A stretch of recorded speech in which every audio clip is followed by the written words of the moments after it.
Georgians have a chance to make some history today if Reverend Raphael Warnock is elected to the Senate.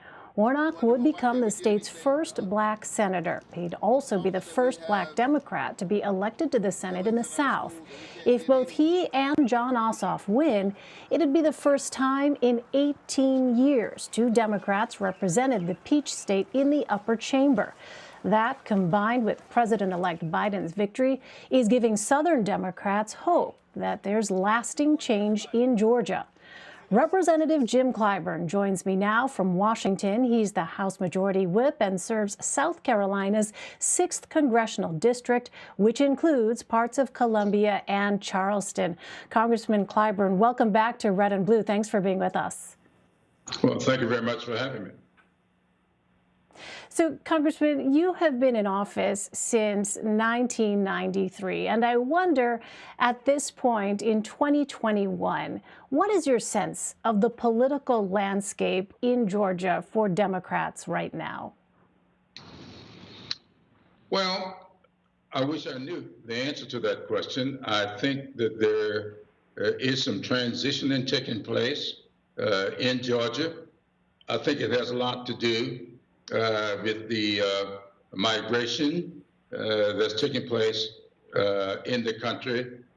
As you know, though I've been in office or in Congress almost 30 years, I've been on earth a little longer than that.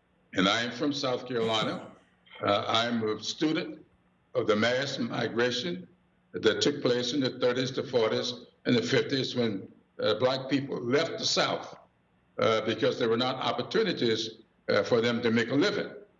My mother was the only one of her sisters, and she had 6 of them, to stay in the South. Everybody else left. And so what you see now is the fact that the changing in demographics, that a lot of people who would have left the South are now staying in the South. A lot of jobs that only went to the North are now located in the South. There in South Carolina, we make more tires now than they make in the state of Ohio. And when I was coming along, all the tire companies were in the state of Ohio. So this is what's changing. And so when these kinds of things happen, educated people of color remaining in the state and people of color from outside the state moving into the state, the demographics change. And so that's what's taking place in Georgia. It is taking place to a lesser extent in South Carolina, but we're catching up. So you're going to see this kind of transition taking place all over the South, and then that is going to change voting patterns because these backgrounds, these experiences are going to show up at the polls. So with that as our backdrop here, I want to ask you about Democratic leadership. So Democrats come to the new Congress with a slim majority. As someone in leadership, what are those bigger conversations you are having about the future direction of the Democratic Party? Well, that plays into the same issue. For instance, right now, I'm the only Democrat from South Carolina. Bennett Thompson, the only Democrat from Mississippi. You've got Cedric Richmond, the only Democrat from Louisiana. Terry Sewell, the only Democrat from Alabama. And that's what is happening. The only Democrat, and all of us have one thing in common: we're all black. So that means that over time, as redistricting has been done, a lot of people accuse us of representing gerrymandered districts. What they refuse to take into account is that the gerrymandering that was done was to pile of people of color into one district and then bleach out the districts all around it so you can have the rest of them represented by Republicans. So that's what is taking place here. And this is not new. The same thing happened in the 1890s there in South Carolina, when all the black people in the state were lumped into one congressional district. And this kind of shenanigans that took place in the past, we got rid of all of that with the Voting Rights Act of 1965. But the Supreme Court of the United States, in this case of Shelby v. Holder gutted the Voting Rights Act. And that's why Georgia went to those new laws that Stacey Abrams was defeated by. And this has returned. And so that's what's going on here. And I don't know why people keep ignoring these facts. It's just like everybody said that, you know, the South was represented by Democrats. No, Strom Thurmond was a Democrat until the Voting Rights Act came and he left the party. And the same thing happened in these other southern states as well, in their reaction to civil rights legislation that was championed by Lyndon Baines Johnson, a Southern Democrat, is what caused a lot of what you see happening throughout the South today. But that's not new either, because when Harry Truman signed the executive order to integrate the armed services, Strom Thurmond left the Democratic Party and formed the States' Rights Party. That was in 1948. So these things are happening, and that's what this president is doing.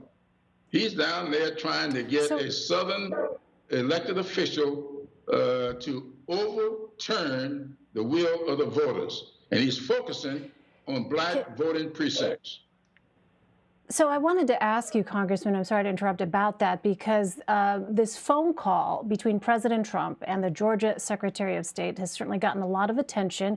You have expressed hope that Georgia officials should pursue criminal charges, but also called impeachment proceedings a waste of time. How do you reconcile those two ideas? Because we only have 14 or 15 days left in this presidency. And so I would like for someone to tell me how we could draw up impeachment proceedings and get all that done in 14 or 15 days. I don't see how that can be done. And so why waste our time dealing with something that just cannot be done?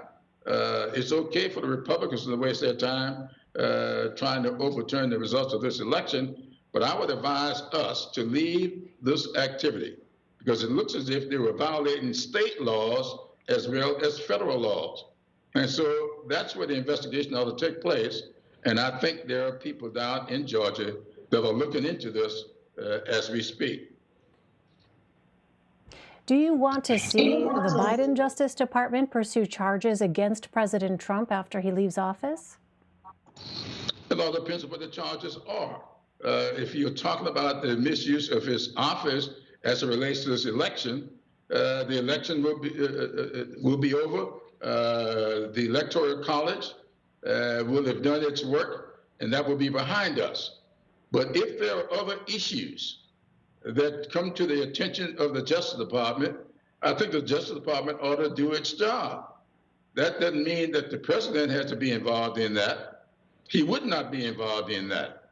But it does mean that any officer of the court, to include the Attorney General, will do what is necessary to pursue justice on behalf of the American people. So what the Justice Department will do as an independent agency, it should do. That's not Biden. Biden will have a big enough job trying to get us beyond this pandemic and trying to get this economy back on equity footing. And I call it that because that's what needs to happen when we bring the economy back. We've seen it before. When we have all these economic programs that work well for some communities and not so well for others, Joe Biden's going to have a big enough job trying to do what's fair by all people throughout the country. Representative Jim Clyburn of South Carolina, thank you so much for your time. Well, thank you very much for having me.